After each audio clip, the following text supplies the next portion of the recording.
বাংলাদেশের র্যাপার টুকু দেশকে নিয়ে গেছেন নতুন উচ্চতায়। মাত্র 18 বছর বয়সে তিনি হিপ হপ মিউজিক এবং সিভিক এঙ্গেজমেন্ট থিমের অধীনে মার্কিন যুক্তরাষ্ট্রে মর্যাদাপূর্ণ ইন্টারন্যাশনাল ভিজিটর লিডারশিপ প্রোগ্রামের জন্য নির্বাচিত হন। এই প্রোগ্রামে টুকু বাংলাদেশি মহিলা র্যাপার হিসেবে অংশগ্রহণ করে, যা জাতির জন্য নতুন দিগন্ত উন্মোচন করে। IVLP এর লক্ষ্য সাংস্কৃতিক বিনিময় এবং আন্তর্জাতিক বোঝাপড়া বৃদ্ধি করে। 140 জন আবেদনকারীর মধ্য থেকে টুকুকে বেছে নেওয়া হয়েছিল। 23টি বিশ্ব প্রতিনিধিদের মধ্যে তিনি সর্বকনিষ্ঠ সদস্য হয়েছেন। তার যাত্রার সময়টুকু ওয়াশিংটন, নিউ ইয়র্ক এবং উত্তর ক্যারোলিনার মতো শহর পরিদর্শন করেছেন তিনি, যেখানে তিনি বাঙালি হিপ হপের শক্তি এবং সৌন্দর্য প্রদর্শন করেছিলেন। তিনি সাংস্কৃতিক স্টোরি টাইপ ভেঙে পরিশাসিত এই ধারার মহিলাদের জন্য স্থান তৈরি করার উপর জোর দেন।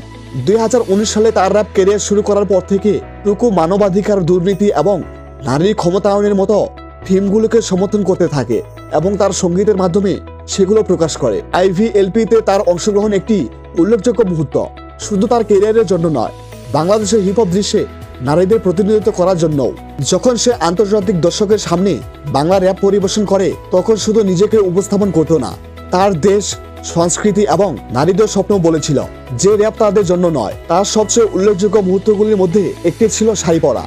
আধুনিক শিল্পের সাথে সাংস্কৃতিক পরিচয় মিশ্রিত করার সময় পারফর্ম করা, শাড়িতে পারফর্ম করা তার ঐতিহ্য রক্ষার উপায় ছিল।